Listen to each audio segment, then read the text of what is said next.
क्या सच में उज्जैन की मां हरसिद्धि खुद गुजरात के राजपीपला तक आई थीं?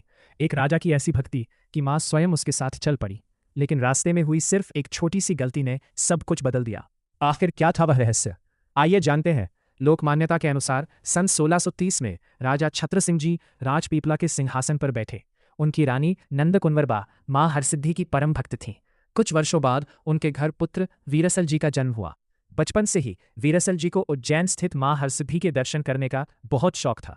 वे बार बार उज्जैन जाते और मन ही मन एक ही प्रार्थना करते, हे मां, आप हमारे साथ राजपीपला क्यों नहीं चलती? समय बीतता गया और वीरसल जी की भक्ति और भी गहरी होती गई। एक रात मां हरसिद्धि ने उन्हें स्वप्न में दर्शन दिए और कहा, वीरसल जी, मैं तुम्हारी भक्ति से प्रसन्न हूं। मैं तुम्हारे साथ राजपीपला चलूंगी, लेकिन मेरी एक शर्त है। पूरे रास्ते तुम पीछे मुड़कर नहीं देखोगे। जिस क्षण तुम पीछे देखोगे मैं वहीं स्थिर हो जाऊंगी। अगले दिन वीरसल जी उज्जैन पहुंचे। पूजा के समय उन्हें याद आया कि वे सिंदूर लाना भूल गए हैं। तब उन्होंने बिना एक पल सोचे अपनी कुंडली काटी और अपने रक्त से मां को तिलक अर्पित कर दिया।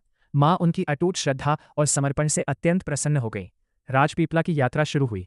लोक कथा के अनुसार मां हरसिद्धि सिंह पर सवार होकर वीरसल जी के पीछे पीछे चल रही थी।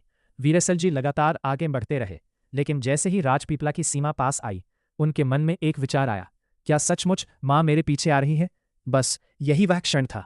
उन्होंने पीछे मुड़कर देखा और उसी पल मां हरसिद्धि वहीं प्रकट होकर स्थिर हो गई। मां ने कहा, वीरसन जी, तुमने मेरी शर्त तोड़ दी। अब मैं इसी स्थान पर सदा के लिए विराजमान रहूंगी। वीरसल जी को अपनी भूल का बहुत पछतावा हुआ।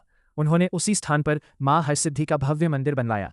लोक मान्यता है कि आज भी राजपीपला का यह पवित्र मंदिर मां की उसी दिव्य कृपा का प्रतीक है, जहां लाखों श्रद्धालु अपनी मनोकामनाएं लेकर आते हैं। अगर आप भी मां हरसिद्धि में आस्था रखते हैं तो कमेंट में जरूर लिखें, जय मां हरसिद्धि। जैसे ही भारत के रहस्यमयी मंदिरों और अद्भुत कथाओं के लिए अभी चैनल को सब्सक्राइब करना मत भूलिए।